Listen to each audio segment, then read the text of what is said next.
কর্তৃক আয়োজিত 5 মে শাপলা সত্তর হত্যা দিবস উপলক্ষে আলোচনা সভা। আজকের অনুষ্ঠানের প্রধান অতিথি বাংলাদেশ জামাত ইসলামের কেন্দ্রীয় সহকারী সেক্রেটারি জেনারেল, যার বক্তব্য মূলত ইলেকট্রনিক্স এবং প্রিন্টিং মিডিয়ার মধ্যে দিয়ে বাংলাদেশ এবং দেশের বাইরের মানুষের কাছে পৌঁছে যাবে। জনাব অ্যাডভোকেট এহসানুল মাহবুব জুবায়ের। উপস্থিত আছেন সাবেক এমপি, গণতান্ত্রিক আন্দোলন সংগ্রামের রাজপথে লড়াকু সৈনিক, মজদুর নেতা, যিনি অনাব্রত টকশুতে গণতন্ত্রের পক্ষে কথা বলেন, জনাব মেজর আখতারুজ্জামান।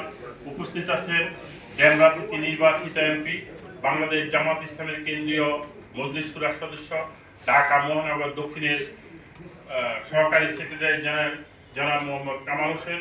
উপস্থিত আছেন ঢাকা সিটি কলেজের পরিসংখ্যান বিভাগের সাবেক চেয়ারম্যান, বাংলাদেশ জামাত ইসলামের কেন্দ্রীয় মজলিস শুরার সদস্য, ঢাকা মহানগর দক্ষিণের সম্মানিত কর্ম পরিষদ সদস্য, তামিরুল মুল্লাহ মাদ্রাসার গভর্নিং বডির সভাপতি জনাব অধ্যাপক নবী মালিক।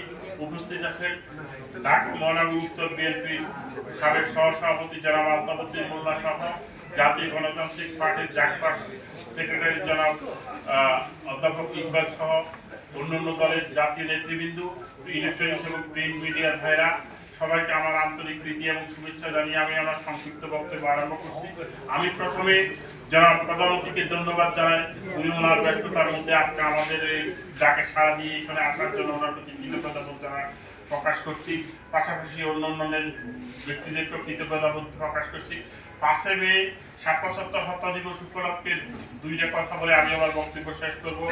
এই 5 মে শাপলা সত্তর হত্যা দিবস উপলক্ষে সেই দিন রাত্রে বেনজিরের নেতৃত্বে গভীর রাতে নিরস্ত্র আলেম সমাজের উপর যে বর্বরোচিত ঝাঁপিয়ে পড়েছিল, তাতে অনেকে নিহত হয়েছিল। সেই বেনজিরের সহযোগীরা আজকে দেশ ছেড়ে পালিয়েছে।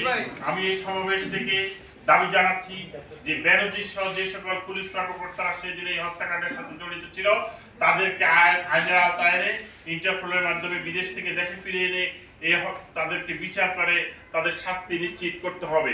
প্রিয় ভাইয়েরা, সেদিন শাপলা সত্তর হত্যাকাণ্ডের মধ্য দিয়ে বাংলাদেশে আলেম সমাজকে হত্যা করে এদেশে ইসলামকে নির্মূল করে নিচ্ছিন্ন করে দেওয়ার একটা ষড়যন্ত্র ছিল।